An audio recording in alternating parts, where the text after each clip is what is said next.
12 o'clock, and here on BBC Radio Cumbria, the midday news headlines. A confrontation with anti-nuclear campaigners.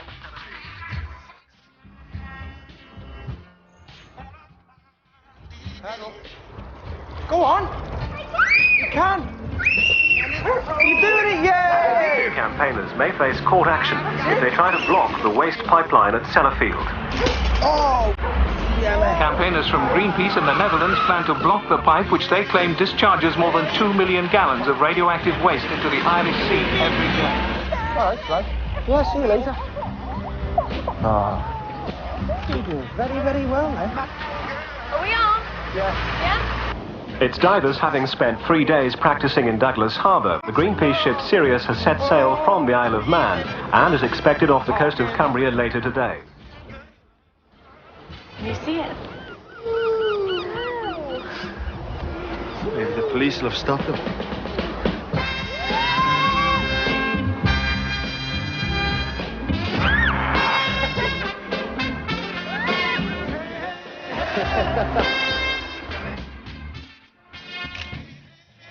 Come on, show us your biceps.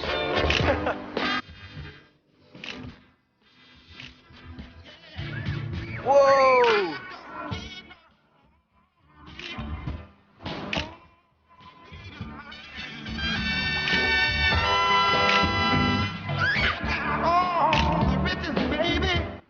Arriving off Sellafield, the Sirius closed in on what the confrontation is all about. This waste pipe, say the campaigners, has made the Irish Sea the most radioactive in the world. But the Sirius remained at anchor after a High Court injunction forced Greenpeace to abandon its plans to block the pipe. The injunction was obtained by British Nuclear Fuel. The things they're protesting about happened years ago. The nuclear industry today is the most safety conscious you can name. I mean, I've worked there for years. I'm healthy enough. Glows with it. Got a part-time job as a lamp. Do you work there, Wendy? No, he won't let us. Every time I get a job, I get pregnant. Come on, Gemma. No. What's wrong, Jem? I'm cold. Here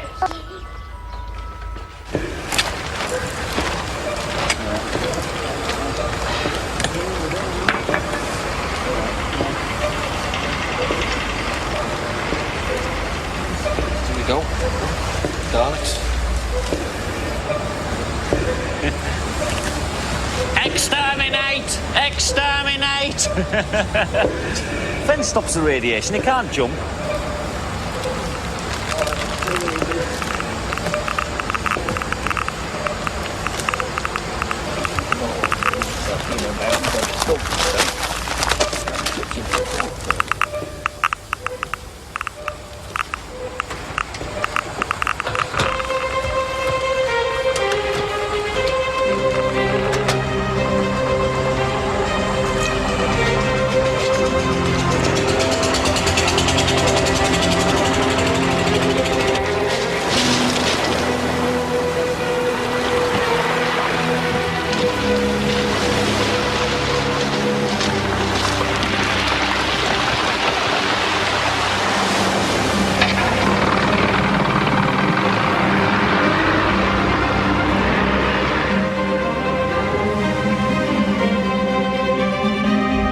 Well, they've served you an injunction which orders you not to attempt to block the discharge pipe. As a lawyer, I'm required to tell you that if you defy this, you'll be in contempt of the British courts. So I've told you. Greenpeace divers have cut a hole in the radioactive discharge pipe at Sellafield in an attempt to block it in defiance of a High Court injunction. Divers from the Greenpeace ship Sirius took it in turns to go below and attack the pipe with cutting torches.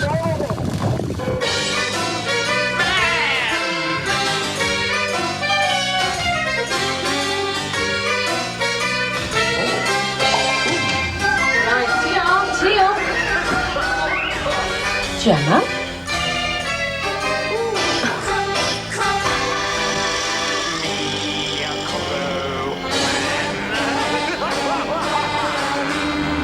And our own lawyer, Martin Day, explained we should not attempt to block the pipeline or we would be in contempt of court.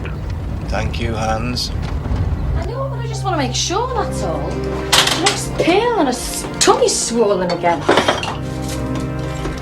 Dad! Hello, Steve. Well, she is. Dad! Me first. Thank you.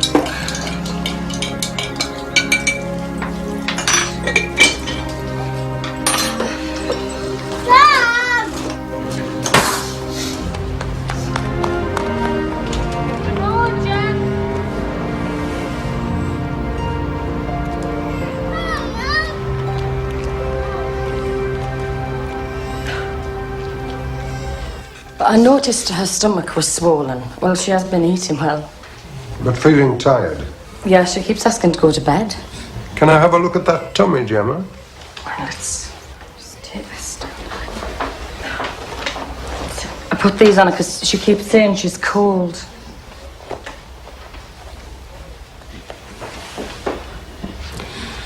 I want you to take her to the Whitehaven Hospital.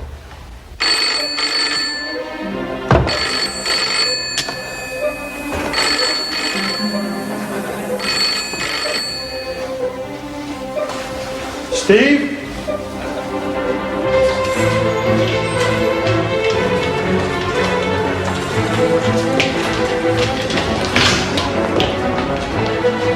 Tina? Put on these. Steve!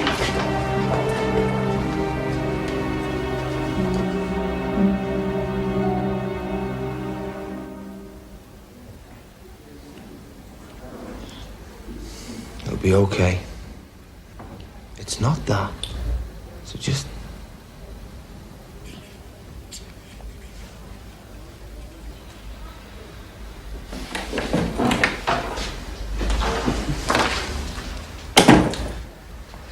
Right. Well, Gemma Darcy, your blood test shows that you're anemic. Oh, God. Gemma, come back from the toilet.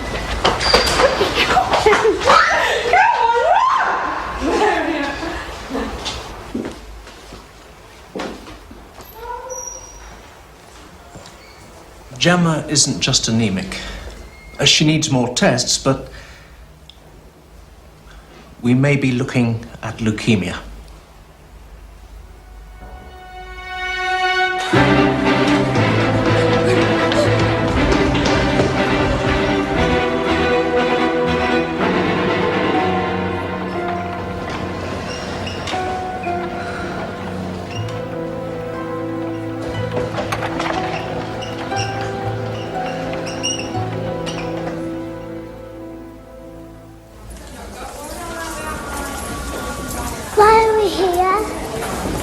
Because you're special, Angel. Newcastle's good for shopping, ain't it? Everybody ready then? Yeah. Oh! Wow. I've decided what I'm going to come as. I'm going to come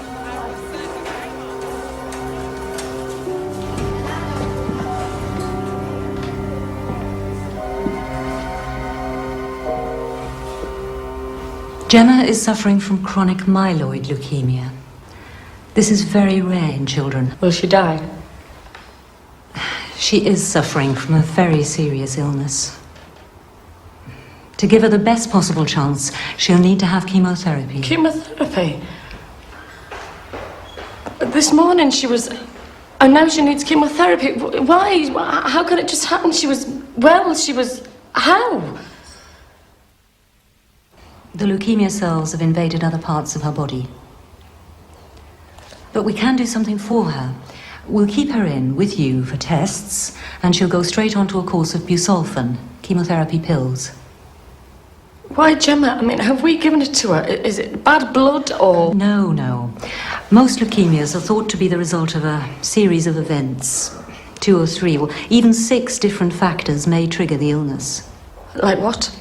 Well, the major recognised risks are smoking, exposure to certain chemicals, or exposure to radiation. Radiation? Is that anything to do with Sellafield? We live 10 miles away. Stephen works there. I really don't know. A bone marrow transplant could save her life.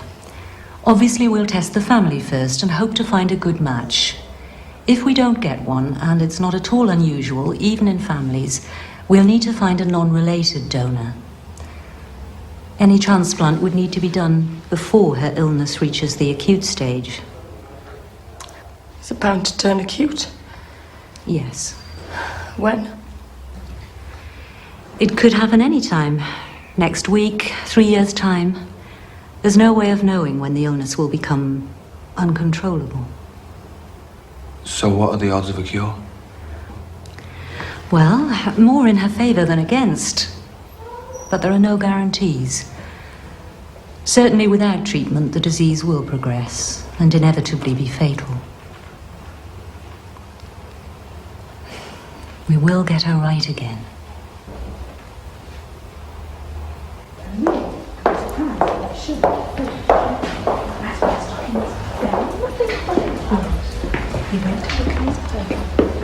I've got leukemia. I don't believe it. 6 months! I think you feel bad. I stood on his ship and told him he wouldn't go to jail. Martin Day, lawyer. BNFL asking for $250,000 for damage to their pipeline. God! And how much they pay the Irish for damage to their sea? No, we objected. I settled for 80,000 in the end. The thing is, Stephen, they weren't interested in Hans Goyd going to jail.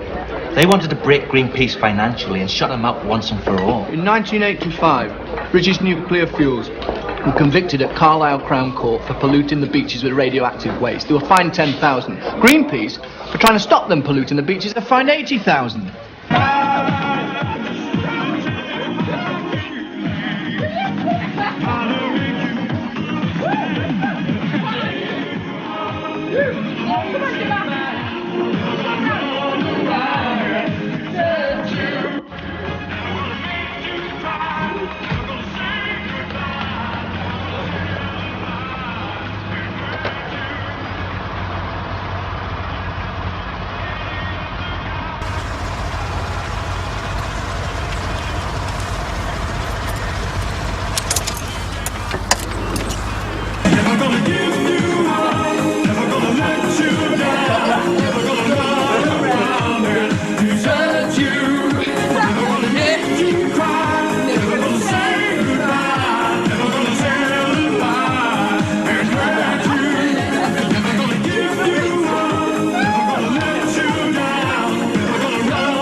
We're no good as donors for Gemma. Does that mean she can't have the transplant? Not unless we can find someone who can help her. She'd have had more chance of finding a match if we had more kids. I wish we'd had 10. Give money to the Gemma Darcy appeal! Cheers now. Give some money to Gemma Darcy!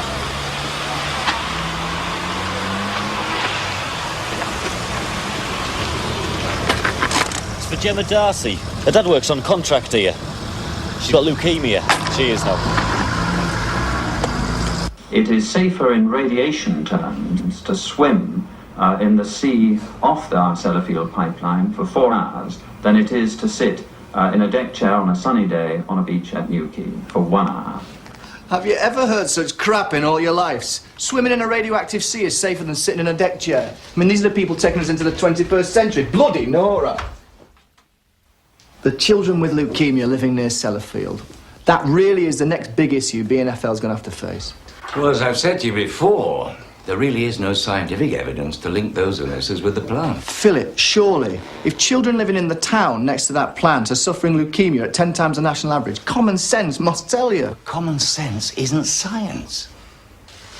I know the plant would appear to be the obvious cause, but the committee, chaired by Sir Douglas Black, set up by the government, found that leukemia in children was 10 times the national average. Couldn't say why it was happening there. There's a nuclear reprocessing plant there.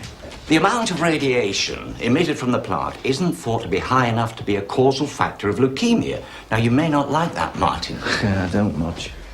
British Nuclear Fuels think it's just a chance outbreak of leukemia, don't they? That or possibly some viral infection. That seems utterly stupid to me. Well, they point out that there are places where there are no nuclear installations, but still high instances of leukemia. Yes, well, but that doesn't necessarily mean that nuclear installations aren't to blame where there are leukemias. What do you honestly think, Philip? My gut reaction is to say the plant is very likely the cause. But I can't scientifically prove that. Nobody can. If you can't do that, you can't say they're guilty. In Cumbria, people sue BNFL over contamination of their land, contamination of their cattle, cancers in their workforce, but nobody is suing them over the children. Happy birthday to you. Happy birthday, dear Gemma. Happy birthday to you. So, gents, if you can, will you please go the reverse side of the bicycle and make a nice feature of it? That's it. Yes, So please, come on, sir. let's If see you'll the new move bike, round, Gemma. and if we can have Gemma on the bicycle, that would be nice. Can you ring the bell for us, Gemma? Just a few more. It was my sister Tina's idea. She spoke to a lady who works in the canteen at BNFL, and they started a collection off to send Gemma on the holiday of a lifetime to Disney World. Well, it was actually going to be Butlins, but people just kept giving. Gemma looks well. Yeah. Well, we go regularly to the hospital to keep a check on her. But you still haven't found a donor for her? No.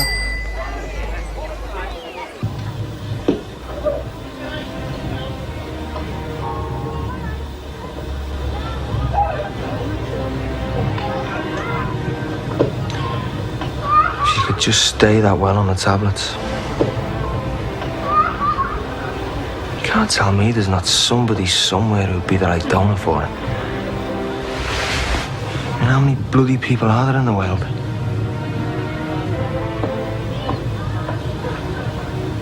Someone must be able to help her. I'm not going to let her die, Steve.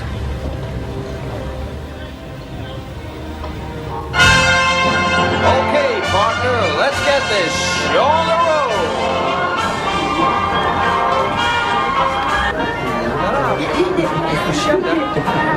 Come on, let her have them.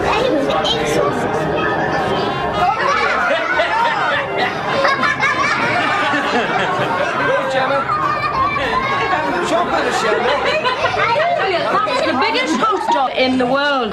It's $5. She only had one bike then, though. If she wants it, she can have it. I'm telling you what, she wants it, she got it. Has it got that? Oh, yeah.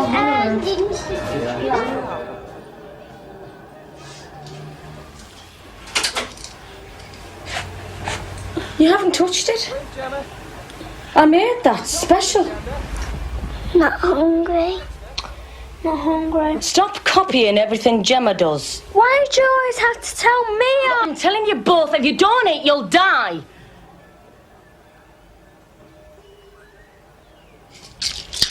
People do, all people. Come on, take your pill. You've got to keep strong, Gemma. I'm forever telling you. What? Speaking. The White Saver News here, Mrs. Darcy. We're about to run an advert from a firm of London solicitors, and I'd like to get your comments. They're offering to sue British Nuclear Fuels on behalf of people with leukemic children. I've got the phone number here if you'd like it. Would you consider suing BNFL, Mrs. Darcy? It's none of your sodding business, is it? Be quiet, I'm on the phone. What's the number?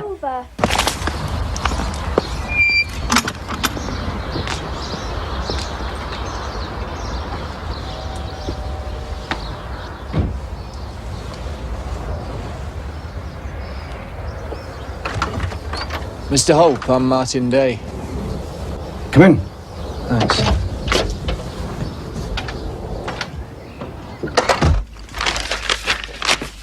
This is what's prompted my firm to advertise for clients.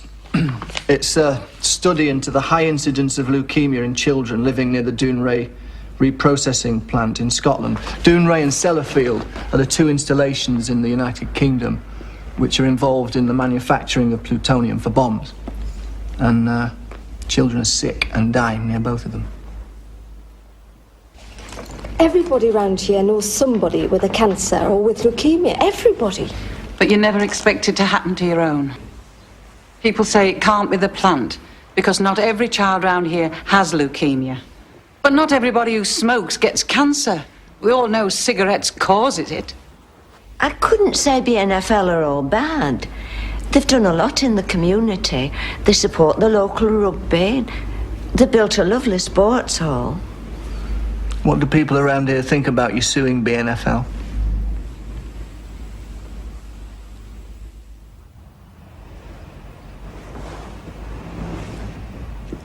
This is our daughter, Vivian. One day she was fine, and she wasn't feeling quite right. It was that quick.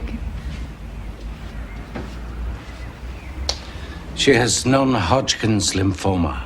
Now we just don't know if she'll make it or not. Our son has leukemia as well.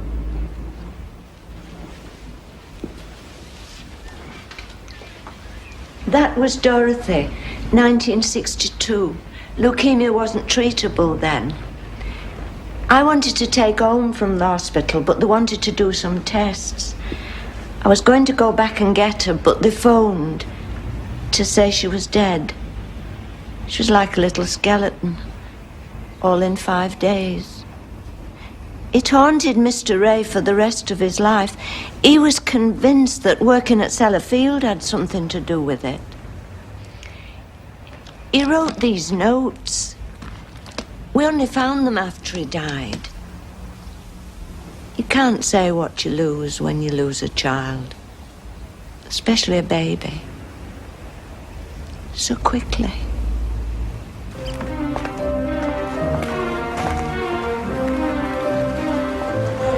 How'd you get on? Oh, God. You know, I think if I lived here, I'd hate people like me. They've had experts, inquiries, prodding them, questioning them, examining them, like they're part of an experiment. They are, aren't they? What's that? Oh. Testimony of a working man.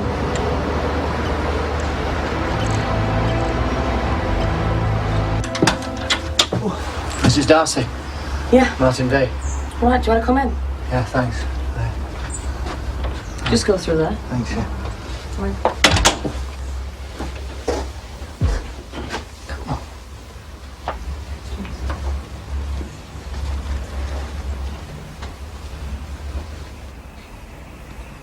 Well,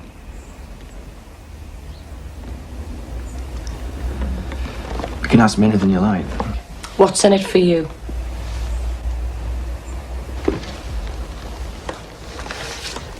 In law, we're required to prove the case on a balance of probability. And I believe we can show that Sellafield is more likely than not to be the cause of these leukemias. People here have been talking about your advert. What do they think? What do they think? Most of them work at Sellafield, so they want to believe it's safe. I certainly did when I worked there. And most are pro-nuclear. Well, pro the jobs. They've got families to feed, haven't they?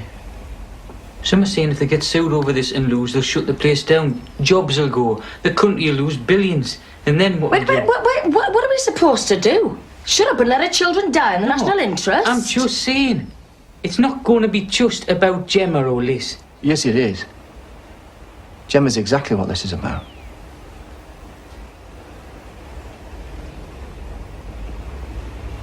If he's not doing it for the money, you've got nothing to lose. You haven't seen her. You don't even work there. Are you saying Sellafield didn't cause her leukemia? Are you sure you're not just looking for somebody to blame?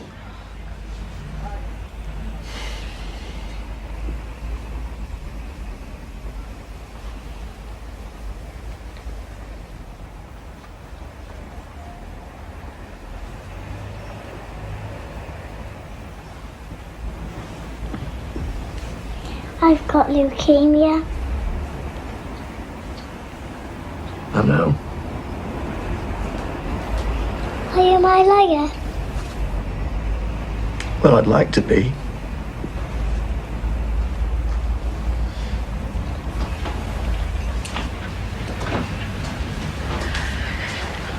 We've agreed to let you have a go for us.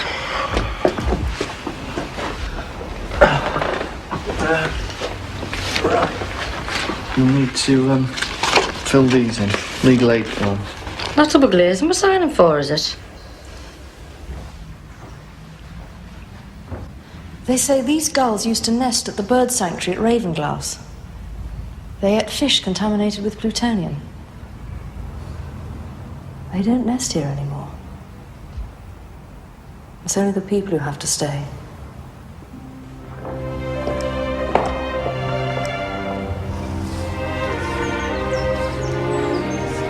Sellafield. Radiation. Leukemic children. And it generates enough electricity to serve a place the size of Blackpool. With or without the lights.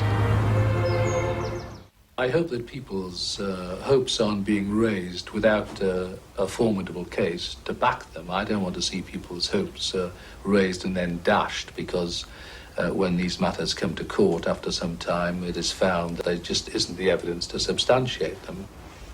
As always, go for it. Too bad. Those are very special. It's setting where the pinpoint ended. But what? How does Martin Day know it's Sellafield? I mean, how does he know what nobody else does? He's sued over compensation claims before, you know, and lost. He's got this thing about BNFL. Good nobody around here has. Yeah, well, if he can't sue somebody, he hasn't got a living, has he? I just feel like we're being bounced into something we know nothing about. Gemma's got leukemia. He's given us a chance to do something about it. Look, what should we do? What should I? Keep our mouths shut. Did they tell you I was going to die?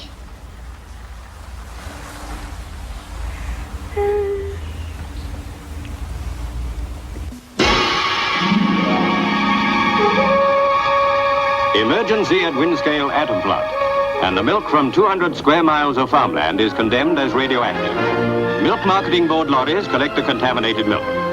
The trouble arose when radioactive dust from the overheated pile fell on the Cumberland pastures, and milk samples rushed to Harwell were found to contain 6 times as much radioactive iodine as international health standards permit. Meanwhile, emergency supplies from outside are delivered to more than 5,000 people who normally get their milk from the banned farms. Experts believe the danger is already past, but until they're quite sure, the ban stays. With atoms, you can't be too careful. Yeah, well, now we all know it's safe, that's it. Just a little local A-bomb in Cumbria. What has the 1950s fire got to do with us? Well, it's relevant to your clients because it was the event that drew attention to what was going on at Windscale. The reprocessing plant was pumping plutonium into the environment like a car exhaust. Radioactive contamination blown all across Cumbria. That's right. It lands in the soil and there it stays for the next 24,000 years. Your clients live and work on contaminated land. If they disturb the topsoil, breathe in the dust, or if they eat food from that land, they could well be taking in radioactive contamination. How much would they need to ingest to cause leukemia? Well, in my opinion, a lot less than present medical science thinks. So how much is that? As much as the survivors of the atomic bomb at Hiroshima suffered. That's the benchmark current medical thinking is based on. So, ideally, we need a client who stood in front of an atom bomb. Almost. In radiation cases, only very high doses are accepted as being the cause of cancer. Of course, the A-bomb radiation dose was instantaneous. Personally, I think that the accumulated low doses people living near atomic plants constantly breathe in are just as deadly. But that isn't the currently accepted view. No, but if a whole lot of illness doesn't fit the accepted view, maybe it's the view that should be changed. I would say that Gemma Darcy's leukemia might well have been caused by radiation from Sellafield. She lives 10 miles from the plutonium factory. Radiation is emitted from there on a regular basis. She breathed contaminated air. She played on contaminated beaches. Yes, so did a lot of kids, I imagine. It's not going to convince a judge. Oi, hang on a minute. Professor Radford is showing us a probable biological pathway. That first, then we prove that it actually did happen like he says. Once inside you, alpha radiation, which is what plutonium particles emit, builds up and damages cells. Damaged cells can lead to cancers, including leukemia. We know that alpha particles concentrate on the surface of the bone or are deposited in the liver. Now, a small body of a child wouldn't need much plutonium to be enormously damaged. Then one day, a child is suddenly ill. No one can understand how it could have happened. Yeah. See, I can hear that being explained to a judge.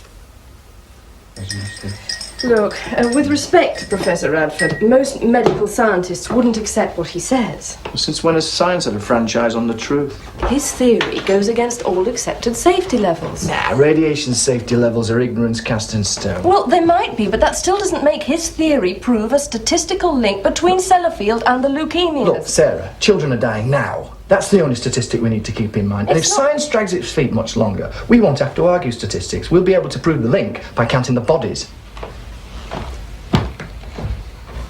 How many weeks is she? 26.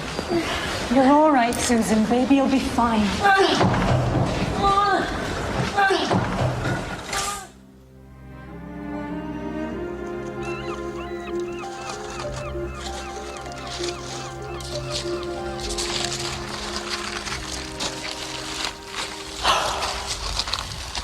Must have broke a lot of mirrors to get this kind of look.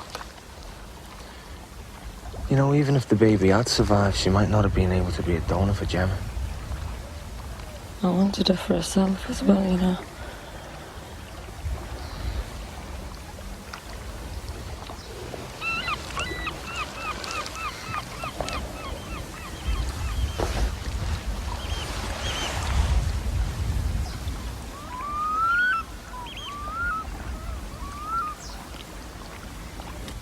Bloody hell, Richard! Oh, BNFL have had a great success. They've stopped our clients legally. They've told the legal aid board there's no case to answer. What has the board said? They've agreed. They've turned us down. We're not even going to get a chance to have a go at them in court. We'll see Stephen Sedley about this. Marlene, we're going to appeal it.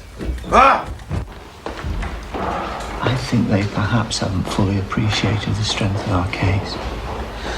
I'd interpret the letter as panic by their side. BNFL solicitors claim that under the 30-year limitation period, the plaintiffs may bring a claim at some later date. In the unlikely event a link between childhood leukemia and Sellafield is established. Well, one of the plaintiffs, Mrs. Elizabeth Ray, is bringing an action on behalf of her daughter, who died in 1962. Unless that case goes forward before 1992, she will be outside the 30-year period and will have lost the opportunity of ever bringing any action ever again. My daughter might not be here in 30 years. BNFL solicitors conclude their letter by offering the view the potential plaintiffs have no prospect whatsoever of succeeding. Well, it's for a judge, not BNFL and its solicitors, to determine whether or not the Sellafield plant is responsible for the leukemias.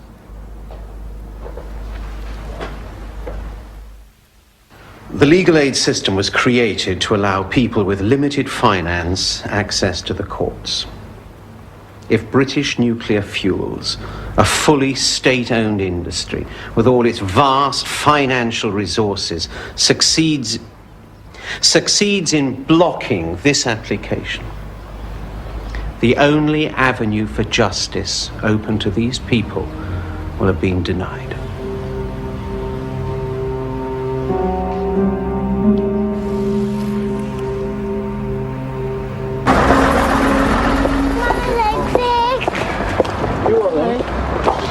What do you say? My leg's sick.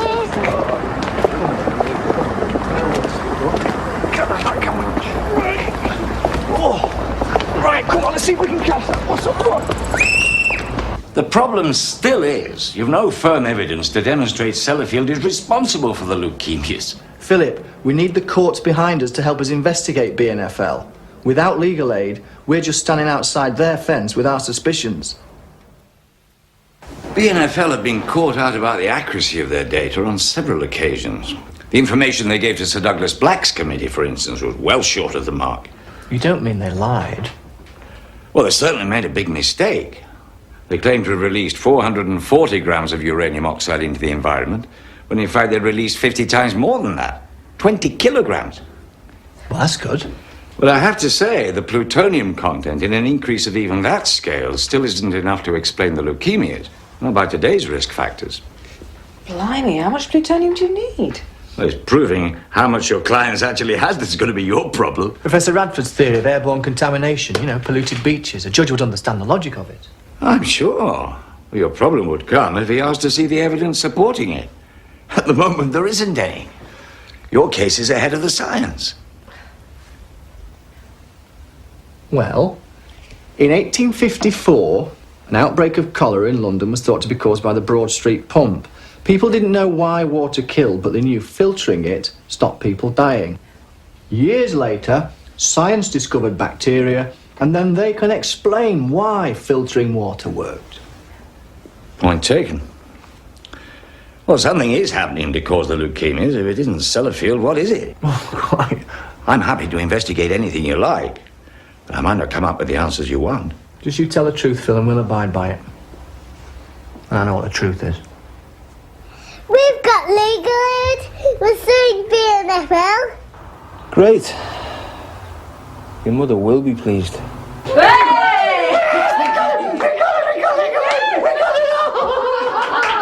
We got legal aid. We got legal aid. Party! La la la.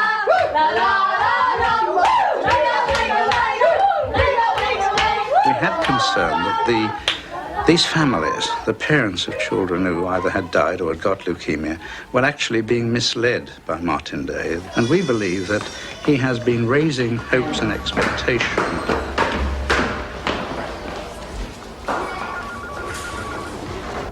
We feel we need to take a decision about Gemma's possible treatment. It's not going to be easy. Gemma's responded well to the busulfan, but as I've always told you, it's a control, not a cure. Now, if we found a perfect donor, she'd be well and home by now, but we haven't. And as we know, she could reach the acute stage tomorrow. And so that's why we need to make a decision. Do we wait and hope for a perfect donor match, or do we take action now? What action's possible? Well, we know Stephen's tissue type was compatible with Gemma's, so there's a very good chance we can make it a close enough match to Gemma's for a transplant to work. But there are risks. So what are the chances of it working? I'd say 50-50. Of course, once we start the treatment, we can't change our minds. There's no going back. So what you mean is, if it works, she cures quicker. And if it doesn't, she dies quicker.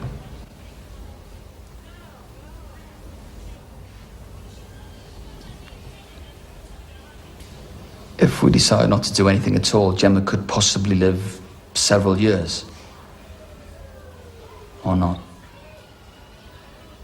The important thing is, we can only start the treatment while she's well enough to respond to it. By waiting, we could miss the chance. So, do we go for an operation that has a 50% chance of saving her life? Or do nothing? And give her a nice life for as long as we've got her? That was always the idea, even before she got ill.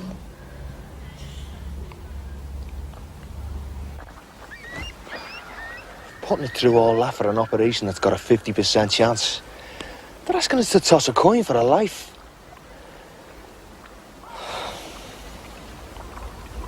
She looks so well. She could stay well for years. What if we put her through all that treatment and it doesn't work? And we lose her? And then in 12 months' time, somebody finds a cure. And all we have to do is just hang on a bit longer for it. What if it turns acute tomorrow? And we've done nothing.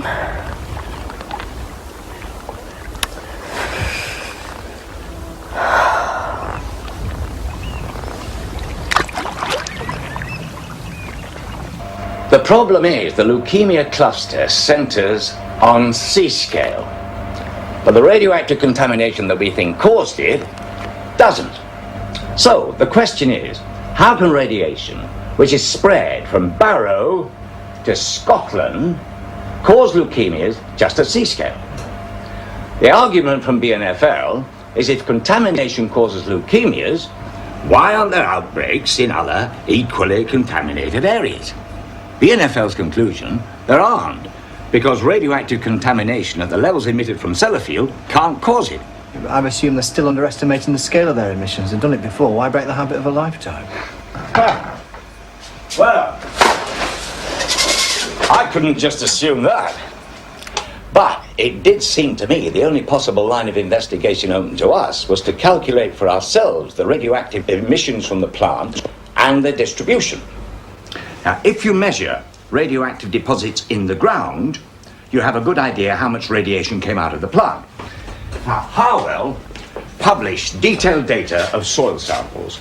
They run from the 1950s to now. They're based on BNFL's own figures, so we must assume BNFL stand by them. Hang on, you're using BNFL's own figures to calculate the amount of contamination they say came out of their plant?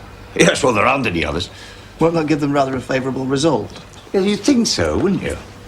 We want to know how much plutonium was emitted from the plant. Well, I've looked through all these and fed the figures for every soil sample ever taken into the computer. The radionuclides, strontium, cesium, and plutonium break down roughly at 50-50 to 1. That means you'd expect to find in the soil 1/50th of the amount of plutonium as compared to strontium and cesium. But there's more plutonium. Their figures, their mistake. Look anywhere for long enough and you'll find something. What's it mean for us? Well, either there's been much higher radioactive releases from the plant than anyone thought, or there's been an undocumented release of plutonium at some point. Which BNFL never mentioned. Well, they may not know about it. It's only when you look through all the surveys together that you see it. I suspect nobody ever did before. I wouldn't have if it hadn't been for your court case. Well, it's odd BNFL don't know about it. I mean, they are running the industry. Well, let's see if they have an explanation for it, shall we? Yeah, well, we'll swear an affidavit and make them show us their records on emissions. And get Sarah and Sue to go up to Sellafield and bully them. Hey, it's a great start, this, Phil. Smash it. Perfect. Tracksuit on the bottom. Okay. And knickers on the top there. Right, I've got clean tissues here. Okay. Don't worry, Dad, you can polish my bald head.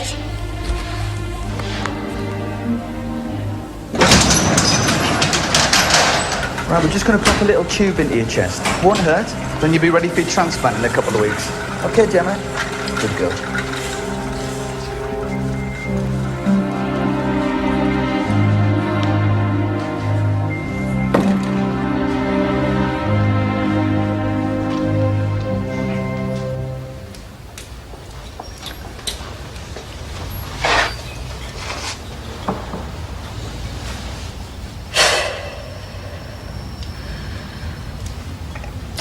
Shall we go back? You said about half an hour.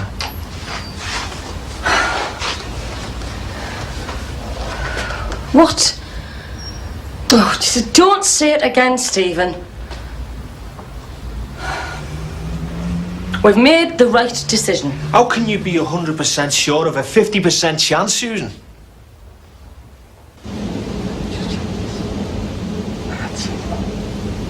Okay. Hiya. Had a nice sleep. We're just talking about staying under this thing. 6 weeks. But then you go home. Now, it's very important you stay inside it, Gemma. Keeps all those germs away. It's important, Jem. You have to, love. You didn't say that before.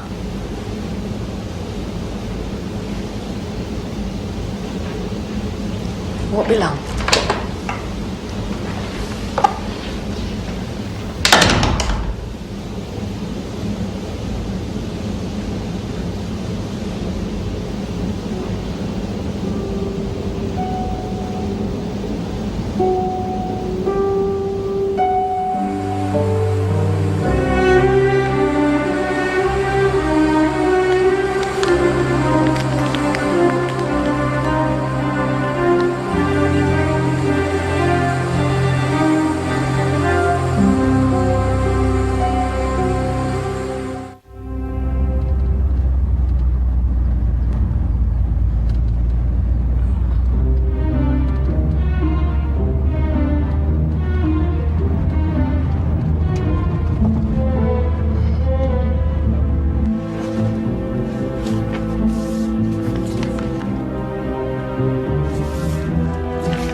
I'm not going to do anything unusual.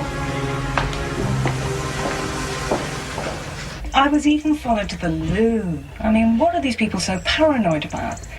Being helpful? I mean, look, they were ordered to show you the documents. Well, they did. Sort of. They just didn't make any sense to me. Well, look, we'll just have to swear another affidavit. Be a bit more specific this time. Ask for the documents relating to any illegal emissions. That should do it. Fine. Bye.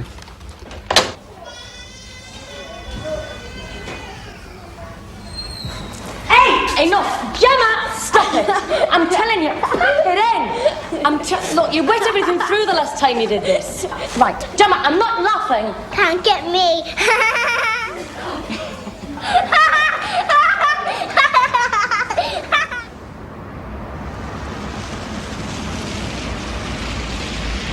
The sea? How's it from the sea? That's what BNFL are claiming. They say the plutonium fill they found isn't an excess at all. It came from their discharge pipe and was blown back onto the land from the sea. They say they've already accounted for it and we've found nothing damning. Cobblers. Is that your legal or scientific opinion? I thought the whole point about an underwater pipe was to get rid of radioactive discharges. Well, it does. Into the sea. So the fish can worry about it. The plutonium is supposed to stick to the seabed and be harmless. Unless it's blown back onto the land. No, if it had come from the sea, it had been more uniformly spread. But what I found came from directly inside the plant. And leads us right back to our old question, why the high incidence of leukemias around Sellafield? You found out? Let's just go through it. If you're going to argue it in court, you better understand it. Plutonium contamination comes from just two sources. Nuclear installations and the fallout from the atomic bomb tests of the 50s and 60s, which still lands on us in the rainfall. Now, we checked all the data on all our nuclear installations, so I decided to look at the fallout radiation. Now, to calculate that, you look at the figures for rainfall. Right. Now, whoever drew up these official figures, they got them wrong. They assumed that rainfall on the coast of Cumbria was the same as in the middle. The mountains slipped their minds. Odd, isn't it? Anyway, rainfall on the coast is much lower. Therefore, fallout radiation is lower. So once you subtracted the correct amount for local fallout radiation, then you begin to see that contamination isn't uniform from Barrow to Scotland. It's high around Sellafield. It is. By plotting every soil sample, we identify all plutonium in the soil, subtract the correct figure for fallout radiation, and the amount of plutonium contamination from Sellafield suddenly increases. Plot that as a three-dimensional model, and I'd say that gives a possible answer to the question, why sea-scale? High concentration of plutonium in the soil directly around Sellafield, not blown in from the sea, but released directly from inside the plant in very large unrecorded discharges. And there we have our cluster of leukemia. A concentration of plutonium in and around Sellafield being breathed in by the people who live and work there. Hello? Hello, little girl. What's your name? Hey? Hello?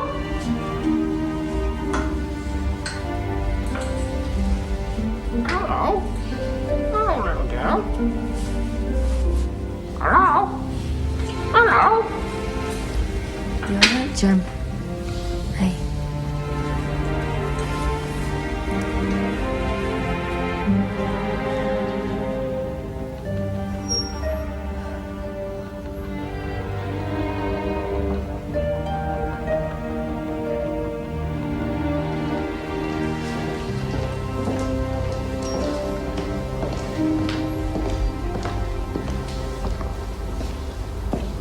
How are you?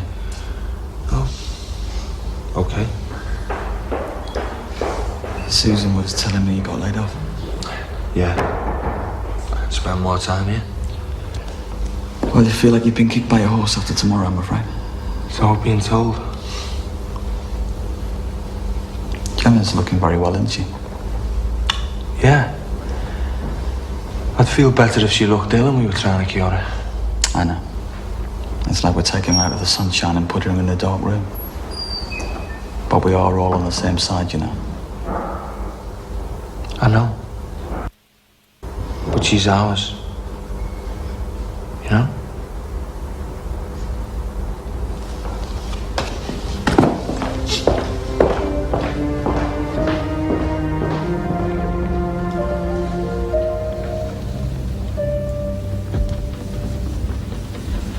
So here I am, the masked man, just like the Lone Ranger. Probably never heard of the Lone Ranger. Do you know how many red blood cells bone marrow produces every second? Have a guess? No? 3 million. Not surprising, yours is a bit tired.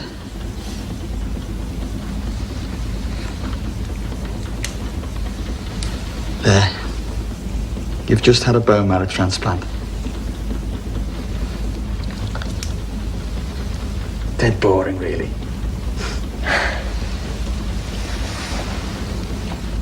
Well, how are you feeling? Kicked by that horse. Well, we just wait now. The only bone marrow she has is what we've put in. After 15 days, we'll hope to see a hint of some neutrophils, which means the transplant is taken and she's beginning to produce good blood cells again. Now, today is day 0 for Gemma, 0.0. We need to get to 0.5 before we know it's working. And in 28 days, well, we hope to see it reading normal. But before then, 0.5.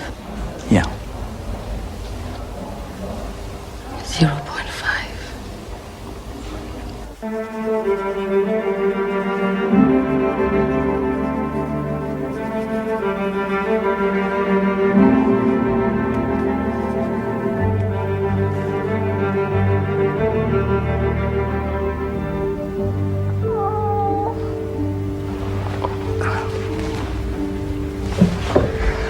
Well, we knew it had happened, didn't we? Hey?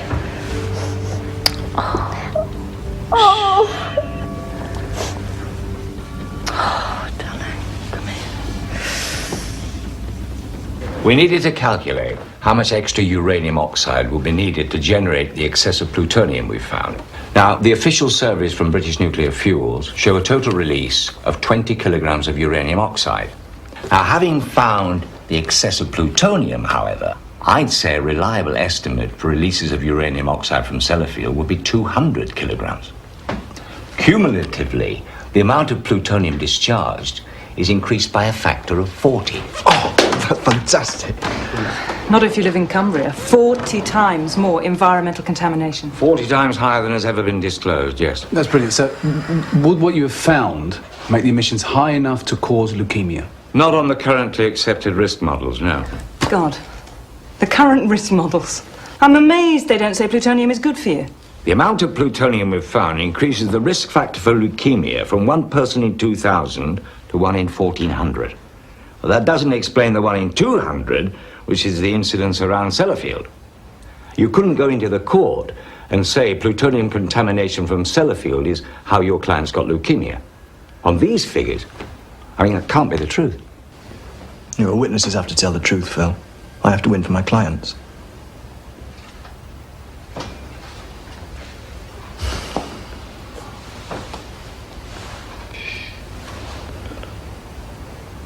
We haven't got enough, have we?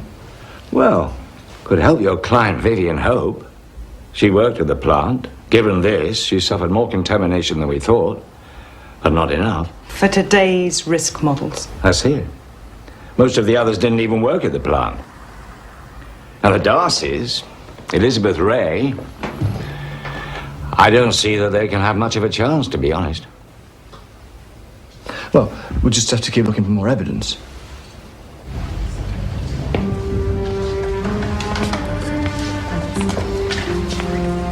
Darcy.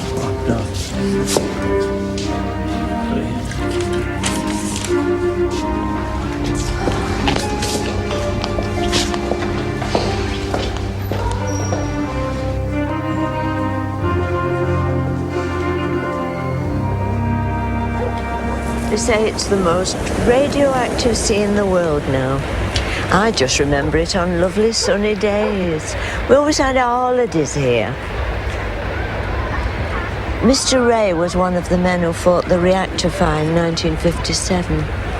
I always felt that his cancer was because of that, but the company wrote to me saying that it wasn't his work.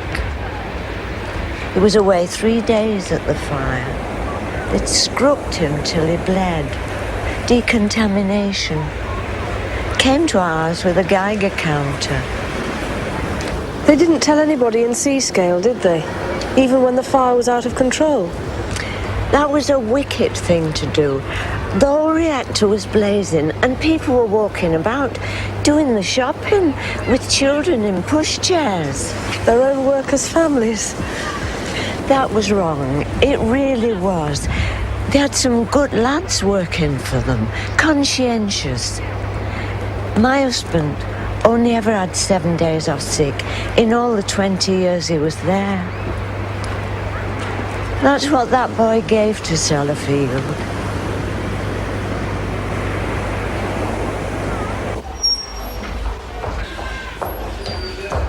Susan? What's wrong? Oh, she squirted me. How's the case going? Fantastic. Yeah? Yeah. Good. She's in there. Ooh. Ta-da!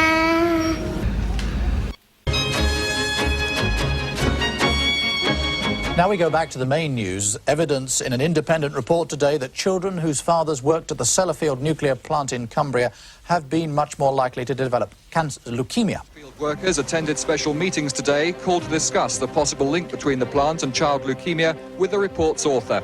As they took their places, British Nuclear Fuels revealed young family men were being moved away from high radiation areas at what it called a very rapid rate. Let's just say that we're very optimistic, okay? Yes, it does. Yes, we're very pleased.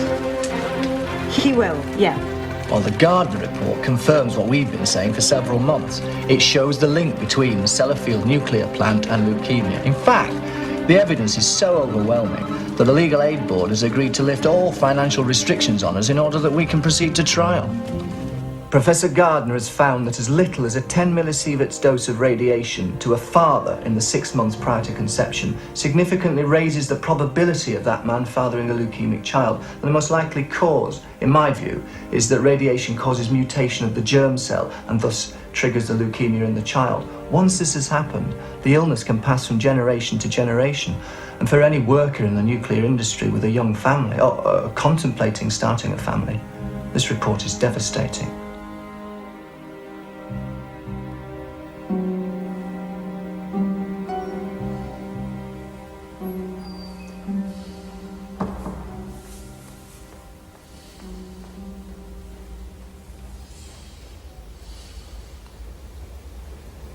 I gave my own child leukemia. It wasn't you. It was that place. I thought the only risk was to myself.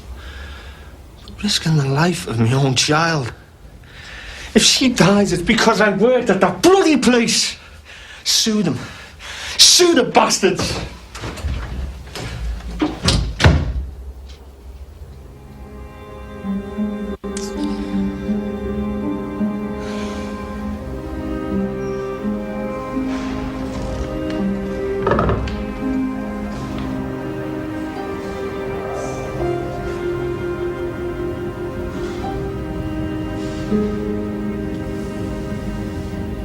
Now, if somebody is that worried, then it may be that the proper advice is that if you are that worried that you don't have a family. But as I say, it's Well, he's as good as said Gardner's right. He said it. Did you hear that? He said it. Right, listen, well, we get on straight on to BNFL, ask them to accept responsibility and settle out of court, and we quote what their own chief medical officer has just said.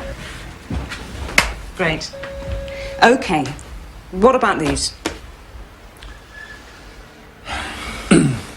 Sue, we can only go forward with cases where the plaintiff or the plaintiff's father worked at Sellafield. These don't fit.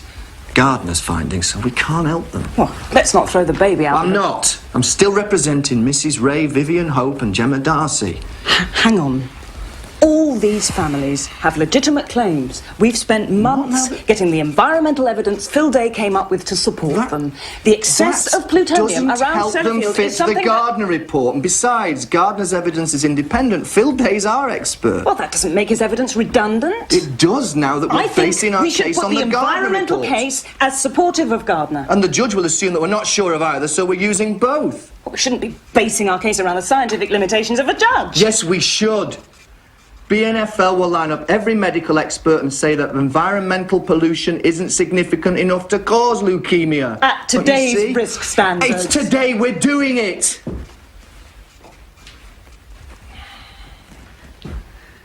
All these families will be disappointed, Martin. Well, they'll be a damn sight more disappointed if I went into court and lost. Look, Sue, if I win using the Gardner evidence, then BNFL will settle these other claims. I'm sure of it. But I've got to fight my strongest cases first! Right, so what do we do now? Well, I think... Sarah! Sue! You got a minute? We've had a ricochet response from their solicitors. BNFL will not accept any responsibility for the leukemias. No, they will not settle. And no, they will not set up a compensation fund for families of leukemic children. We do have a problem with Professor Gardner's report. Gardner's study shows a statistical link between radiation and leukemia in children of nuclear workers born and resident in Seascale. None of our clients were born there. No. What is important for our clients is the link that Gardner has established between the plant and radiation workers with leukemic children. So far, the link only works in Seascale. Vivian Hope's from Seascale. Yeah, but she wasn't born there. She's born in Drigg, 3 miles away. She's still outside Gardner's study. Oh, get a grip. No judge is going to believe that radiation stops at the parish boundary. Couldn't BNFL argue that only people actually included in Gardner's study should be allowed to use it as a basis for legal action?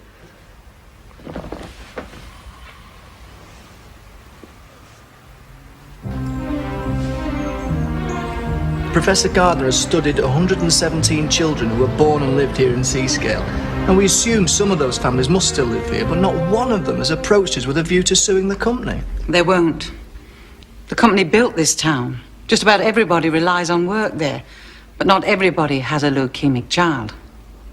And those that do don't want to do something that might put their own or their neighbours' jobs at risk. I know I don't. There's others who are just waiting to see how this case goes before they do anything.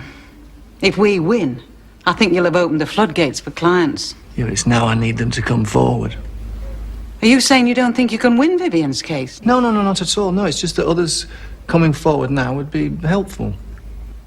They won't. If they went against BNFL and lost, people are more afraid of unemployment than they are of radiation.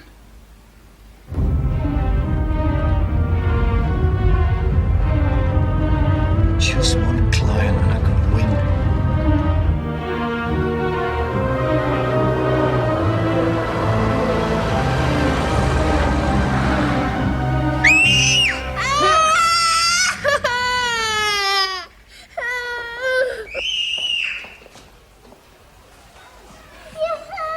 All done.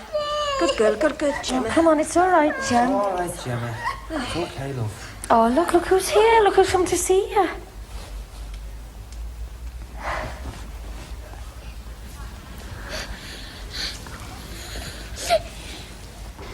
And her blood count went right down. They gave her a bag of blood and platelets. And everything they got in the drugs cupboard. They gave her anti-sickness.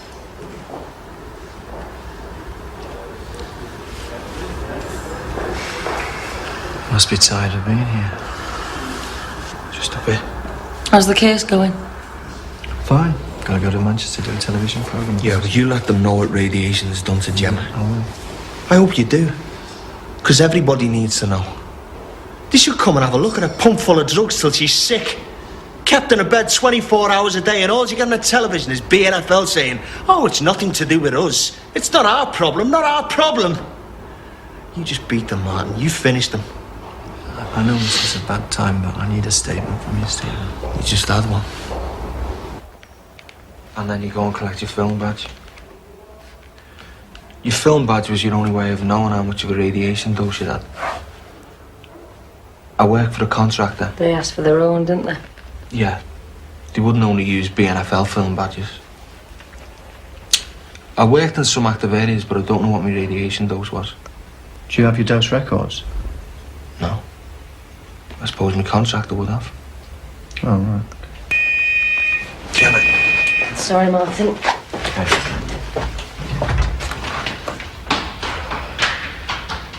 Professor Gardner pointed out that over the whole period from 1950... That's the report that we're talking That's about, right, yeah. from 1950 to 1985, in the whole of West Cumbria, there were a total of 52 children with leukemia, and another 22 with a related disease called non-Hodgkin's lymphoma, very close to leukemia, it's very similar. Of those, in his report, only 10 of those were workers at, their parents were workers at Sellafield. Not that many children. Martin Day. I've just come from a hospital in Newcastle where a little girl called Gemma Darcy has leukemia. She's sitting there with no hair, wired up to machines. I mean, this is a real child. You know, these are real families. And I feel it's a strange attitude for this company to take, to say that 10 leukemias are reasonable.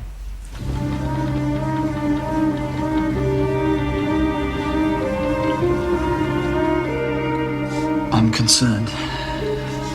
Gemma should be showing more signs of bone marrow recovery by now.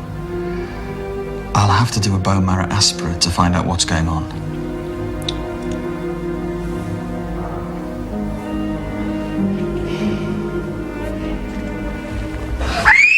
It's okay, Gemma. It's nearly over. It's over in a second. Will you leave her alone? She can't feel it. He's not hurting her. Because one of the kids said they used a corkscrew.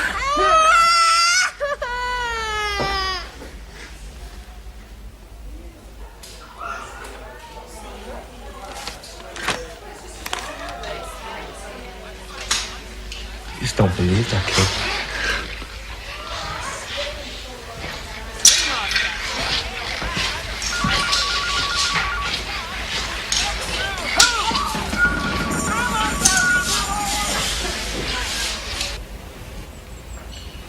The transplant Hasn't worked.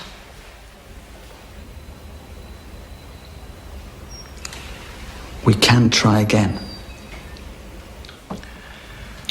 We should never have started this.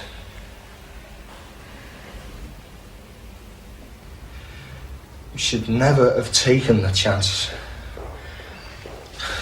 What bloody right have we got to take a chance with their life?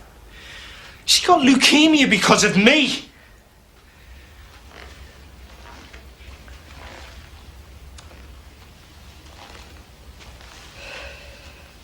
We're going to try again. I don't want try, I want her cured! It's her life! She hasn't done anything to deserve this. She's a little child. They only ever tried this operation twice. A month ago she was riding a bike. And now she's on her last chance and we've put her there!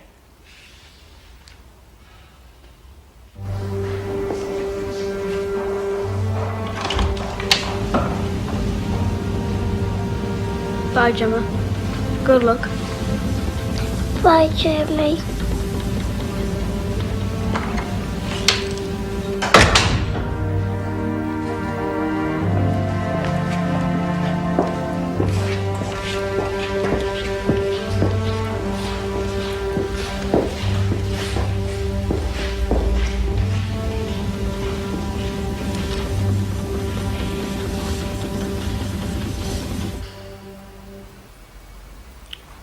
Well, we can't get any of our clients to fit the Gardner report to the letter. Huh? Yeah. So, we've got to make the ones that we have got fit the study as best we can. Right. Okay. Gardner says workers could father a leukemic child having had a minimum radiation dose of 10 millisieverts 6 months prior to conception, or a minimum dose of 100 millisieverts at any time prior to conception. Providing they live in C-scale. Yeah, let's just play to our strengths for a minute, not somebody else's, right? Clearly, we don't want to fight our case using the minimum doses. I mean, the higher the dose to our clients, the stronger their case, right? We know from George Ray's own notes the kind of work he did. When they were looking for cartridges that were leaking radiation, George Ray would have to go and stand on top of the reactor like this, looking down into the thing while it was still running, neutrons rushing up and bombarding him. This is a graphic example, right? Easy to explain to a judge of what the Gardner report is all about, i.e. radiation causing germ cell mutation in the sperm leading to the fathering of a leukemic child. Providing that was prior to conception of the child. It was. Dorothy Ray was born in 61. George Ray did this kind of work till 57. His dose badges must have been going off like an alarm clock. They go black. And he fought the fire in the reactor in the same year. And they sent a Geiger counter around to check his house after that. I don't believe he could have received less than 100 MSVs. I know they turn black. Sorry, one thing.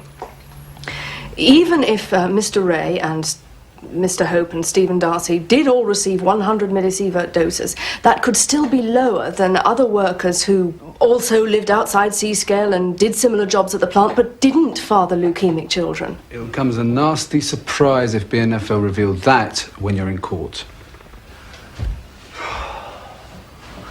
To win for Hope and Ray and Darcy, using the Gardner model, we have to prove that they had radiation doses so high that where they lived becomes irrelevant.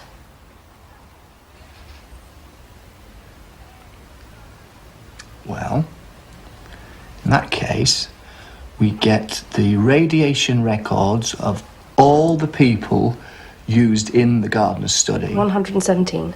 And fine. And we compare their doses against those of our clients.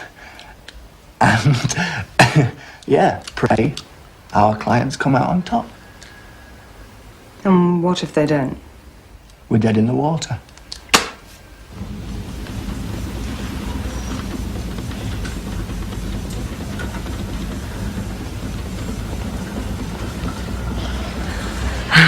Well, you're the first person I've seen do their own transplant. Well done. Hey. Well done, Jem. Yeah!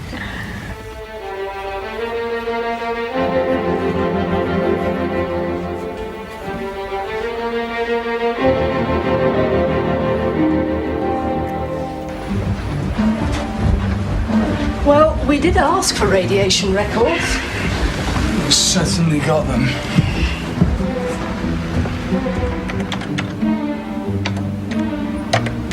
Rads to sieverts, dose equivalent, collective effective dose equivalent expressed as man sieverts. I mean, it's madness. Got any quality evidence for me yet?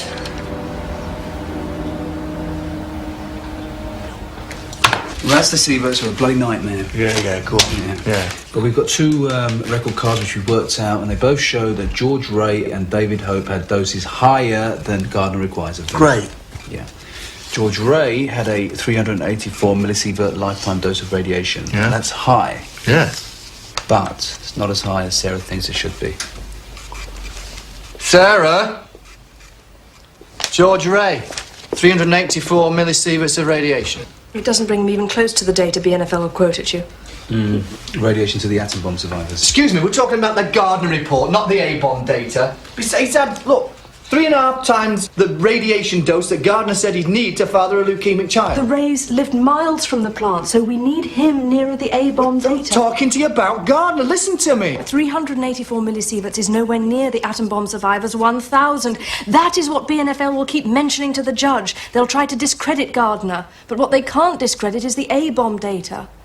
George Ray fought the 57 fire, shoving radioactive cartridges out of a burning reactor with scaffolding poles. I mean, you know, how much radiation does a person need? I really think we need to get nearer to the A-bomb data. And if we look at David Hope, it gets even gloomier. He's only 86 millisieverts above Gardner's requirement for lifetime dose. Stephen Darcy. His doses before Gemma's conception look low. Great. Yeah. Put it through. Martin. Hello. Hello, how are you? All right, thank you. How are you? Okay. We're all here at 8:30 working on your behalf. Hello, Gemma. Hello. My mum refers to say I've got my own phone now. Your mum says you were sick of being in bed. I am. I get pains because of lack of exercise. I've been here 16 weeks. I'm getting better though. My blood pressure is up, so they give me some drugs and it's down now. A boy from the ward called David died. They buried him yesterday. He had another kind of leukemia to me. My mum says, are we winning? Yeah. Yeah, just you keep on winning, love. Okay. Bye-bye. Bye.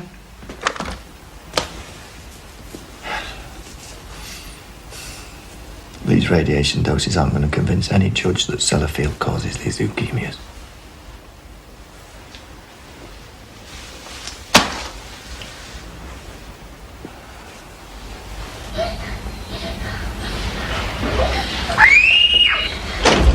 Go. For Christ's sake, get a gal, Susan. Gemma. Susan! Gemma, Come on, darling. Come on. Susan! You are? Did you see Mackerson? Demon!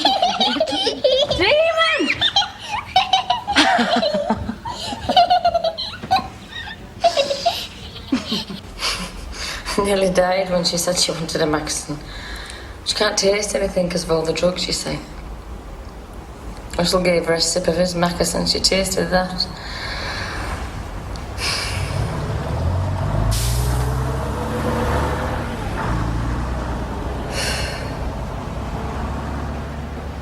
I'd give anything to be on that bus with her taking her home.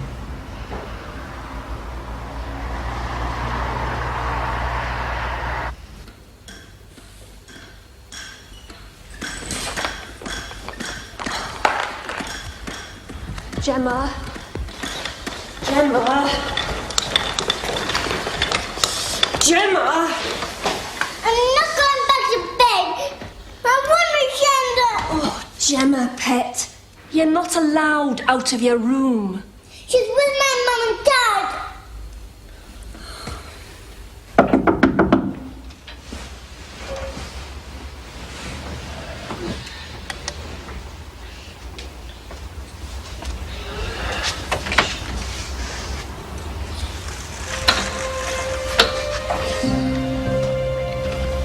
I wanted to be here as well.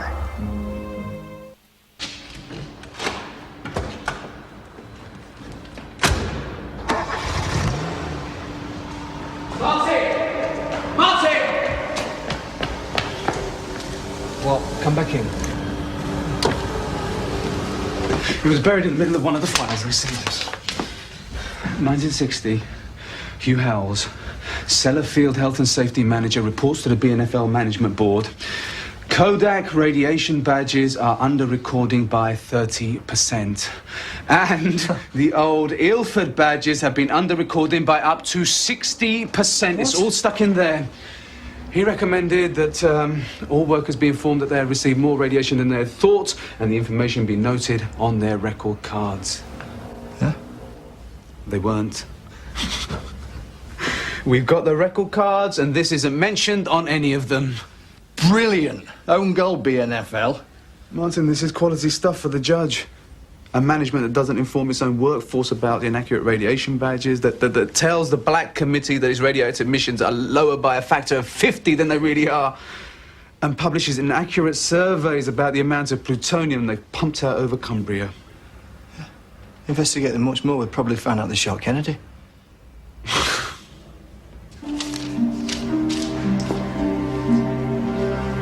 Yes!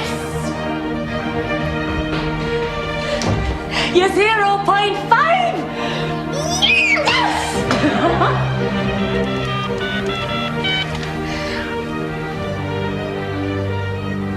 Tina, she's 0.5. She says she's taking a Valium.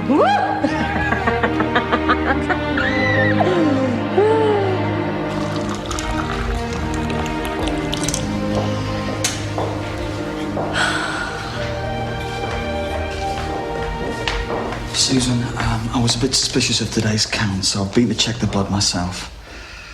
I'm sorry, but the 0.5 was a mistake. It should have read 0.1.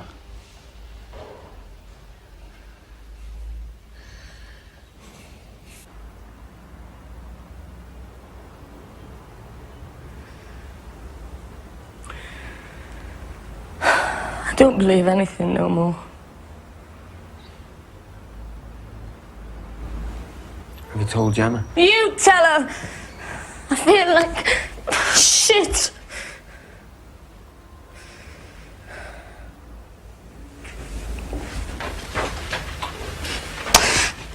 Oh, Jesus, I can't stand this sudden place. I thought she was getting better. How can they make mistakes like that?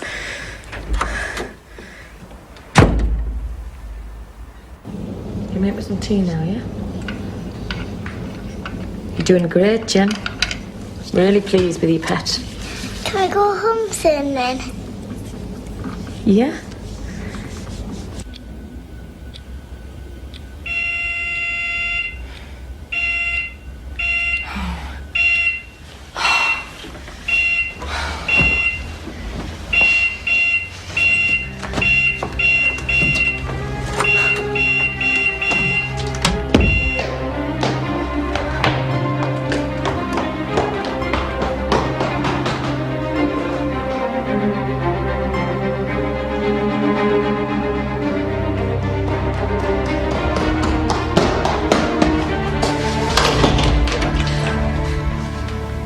You know that tea set you said I could have?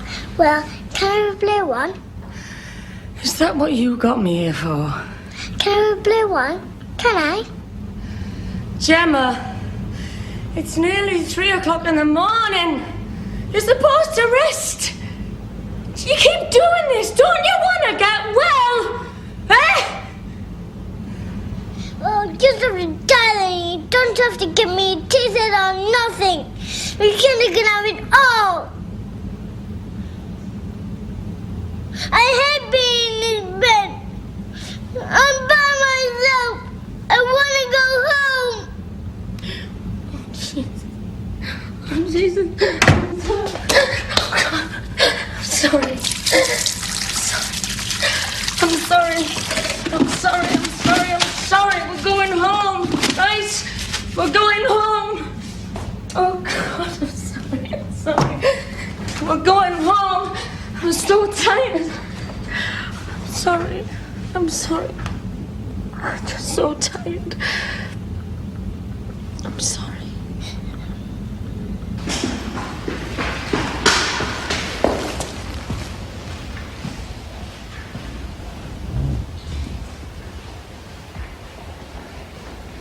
Do you know who ordered this pizza? Janet Darcy. There's no olives, is there? God. Richard? Here. BNFL now say the workers' radiation dose badges were not, according to them, under recording. The Ilford badges were accurate, the Kodak badges were over-recording. Couldn't you just hug them by the throat? I mean, they've not said a word to their workforce in 25 years, and the moment we catch them out, they've got an instant answer. Sorry, what have they said about dose records? Oh, that our clients haven't had more radiation than their records show. They've probably had less. Crap. Seconded. What's wrong? Oh, hang on. BNFL have just let us paint ourselves into a corner. Gardner bases research on figures from BNFL radiation dose records. If we say the records are wrong, we also invalidate Gardner's findings, and our entire case is based on his findings. Well, the next letter will be BNFL asking the courts to throw the case out. They'll say we're basing our action on discredited evidence. Right. If Gardner's research is based on inaccurate figures, it'll have to be done again. By whom? Us. Us? Yeah. We'll never have time before the exchange, Martin. We'll have to make time, won't we? How? I don't know, I haven't got any better ideas. There are 9,000 record cards to go through. We have to do the recalculation, otherwise we'll have nothing to take into court with us. It's a risk. By recalculating Gardner based on new figures, we may lose the statistical link between the plant and the leukemias. No link, no case. Yeah. Well, yeah, we can't duck it. We'll have to do the recalculation. We'll be in uncharted waters for lawyers looking for the truth rather than good evidence. Right? Well, come on.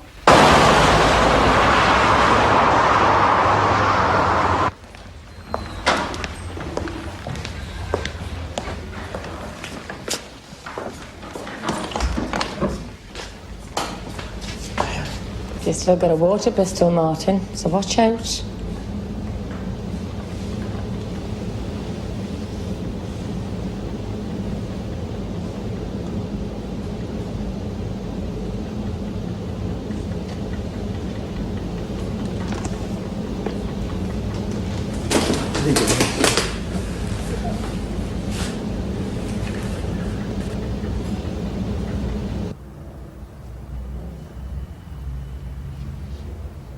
Don't be upset. She was looking forward to seeing you.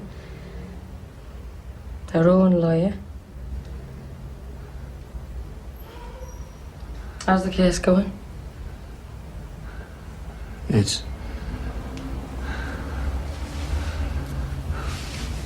Sorry, I'm shocked.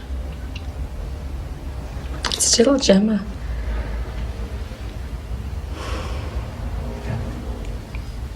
She's been in a lot of pain.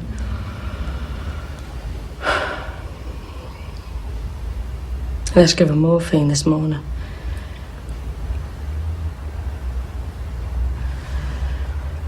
They think the busulfan they've been giving her has killed the scaffold in her bones.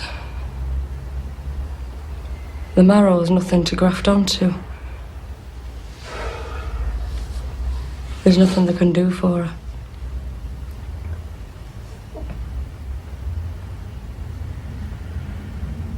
Probably go home in a few days. I shan't say she's dying. We're just all going home.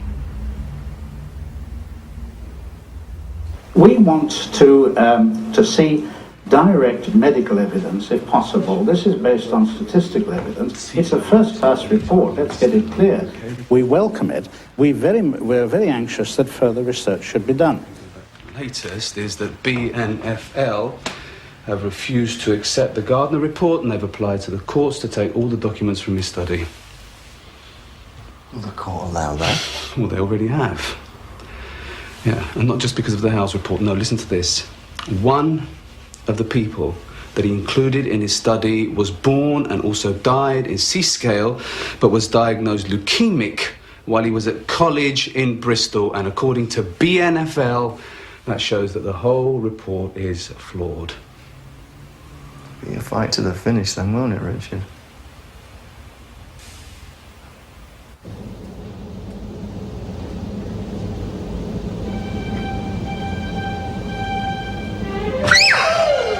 Oh, Gemma!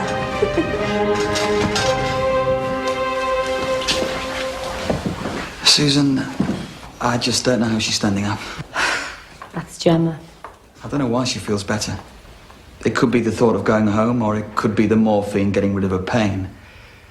But the improvement will only be temporary. Look,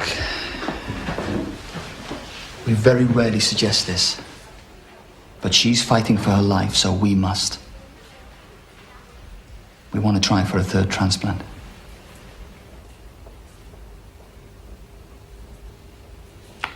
Thanks. This one is resident in C-scale. Yes, of course. So they couldn't. I mean, there's no Time to slash our wrists. Never say die. The recalculated figures based on the radiation badges under recording don't invalidate Professor Gardner's findings. For David Hope and George Ray, they actually strengthen their case. David Hope's official record showed a radiation dose of 184 millisieverts. Recalculated, his dose is 294. That's almost 3 times the Gardner minimum. George Ray's official record was 384 millisieverts. It should have shown 709, almost as high as the A-bomb data, and 7 times the Gardner minimum for fathering a leukemic child. I mean, those 2 cases are unstoppable. Yes! Stephen Darcy? His radiation dose is still too low to fit the Gardner model.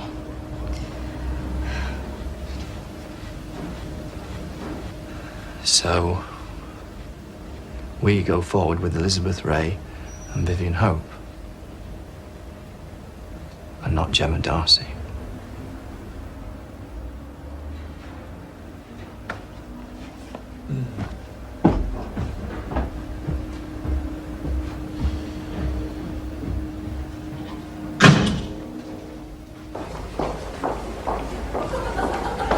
Will Mrs. Susan Darcy return to the ward immediately, please? Mrs. Susan Darcy to the ward immediately. Oh no. Oh no, Jesus, no, please.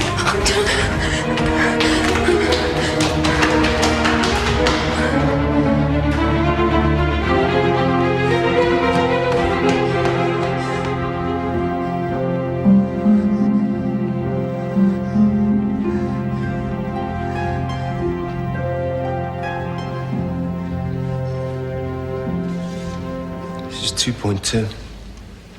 It's true. 2.2, 69% neutrophils.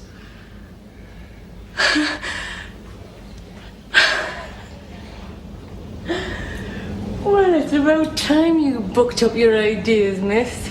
I know. Come on, Jem. Come on, Gemma. It's all right, Pat. Come on. It's okay, Gemma, honest. You can cross the line. Go on. That's it, go on, you can do it.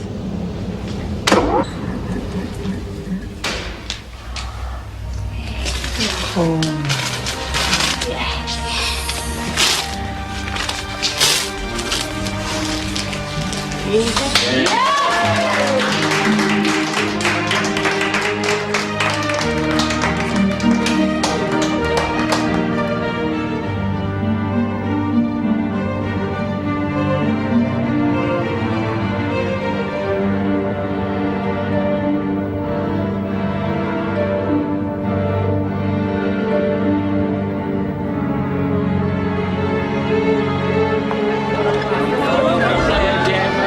That's not Gemma Darcy.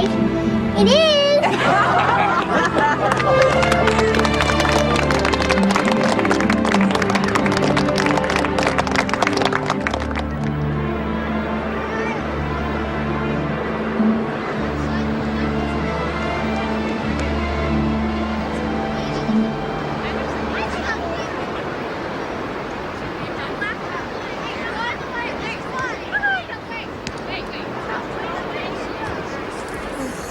Hiya, Pat. You all right? Are you warm? You all right? Yeah. Are you? Will you sing that song for me?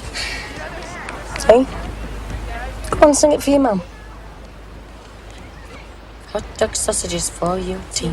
Go on, Shanda can sing it. Go on. Hot dog sausages for you, tea. Bam, chicka chicka boom boom, yeah yeah. For you and me, bam, chicka chicka boom boom, yeah yeah. I mean, I'm not giving up with Gemma's case. But Steve doesn't fit the Gardner report, and that's the evidence I have to use to win. I haven't had enough contamination. Well, so it seems.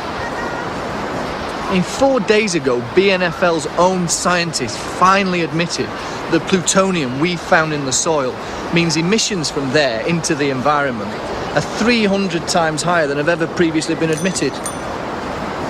But even that, by today's risk standards, still isn't thought high enough to cause leukemia. We keep getting anonymous letters calling us names for going after compensation. Maybe we can't write back and tell them we're not even involved anymore. We might get some peace then. Even if it's not about Gemma and Court, let them all know about her, Martin. You know, a lot of people up here have been really off about me making a fuss about her. You think I enjoy being interviewed on the television and the paper? I don't. I do it because I want people to know about this case. And whatever happens, whether she lives or dies, I want people to know my daughter Gemma existed. And she mattered.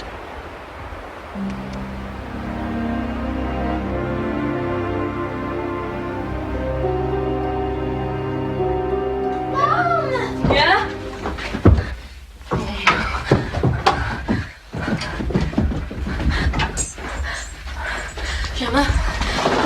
Gemma.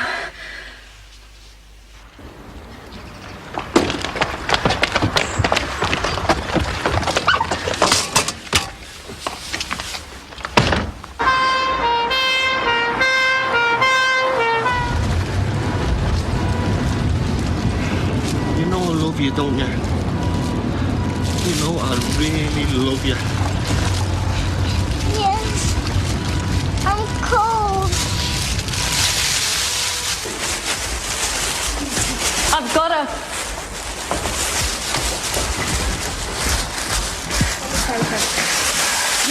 Get out of my way.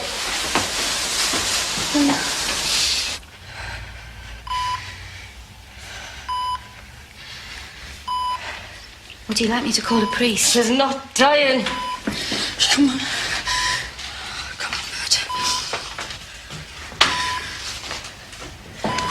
You have to get fluid into it.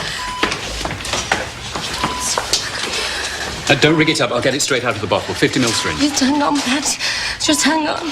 Shh, it's okay. It's okay. Hang on. Just hang on. Just hang on. Just hang on. Just hang on. You've got my water pistol.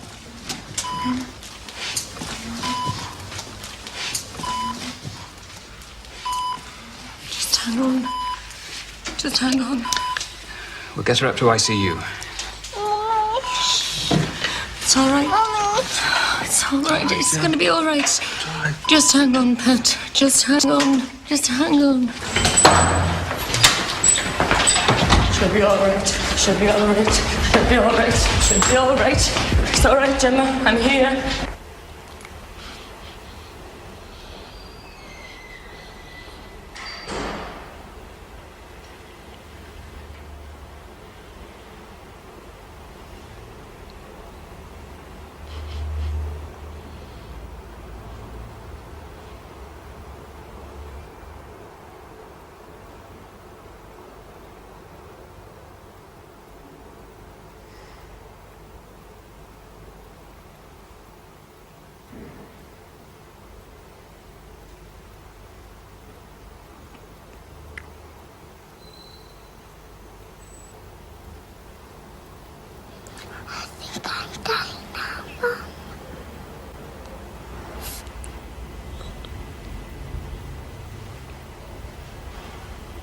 I tried, Gemma.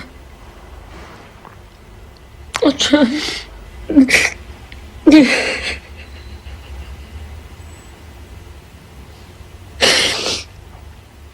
I